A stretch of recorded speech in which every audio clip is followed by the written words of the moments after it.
Congress party Telangana మా line 17 సీట్లు, ఎట్టి పరిస్థితుల్లో 17 కాంగ్రెస్ ఎంపీలు గెలవాలి, తెలంగాణలో రాహుల్ గాంధీ ప్రధానమంత్రి కావాలి అనేది తెలంగాణ కాంగ్రెస్ తీసుకున్నటువంటి నిర్ణయంలో భాగమే. చాలా సీరియస్గా గ్రౌండ్ వర్క్ జరుగుతున్నది. తెలంగాణ ప్రజలందరూ కూడా మేము అప్పీల్ చేస్తున్నాము, మీడియా తెలంగాణ మీడియా ద్వారా, గాంధీభవన్ మీడియా ద్వారా మేము అప్పీల్ చేస్తున్నాము. 17 సీట్లు తెలంగాణలో ఎంపీ అవకాశాలు కాంగ్రెస్ పార్టీకి ఇవ్వండి. రేపు ప్రధానిని రాహుల్ గాంధీని చెయ్యాలి.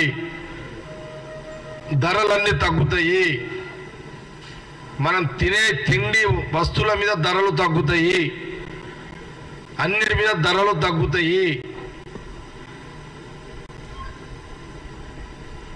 కాబట్టి తెలంగాణ ప్రజలు, తెలుగు ప్రజలు బాగా ఆలోచన చేసి ఇక్కడ తెలంగాణలో 17 సీట్లు కాంగ్రెస్ ఎంపీలు గెలిపించాలన్నదే మా యొక్క విన్నపం తెలంగాణ ప్రజలతోటి.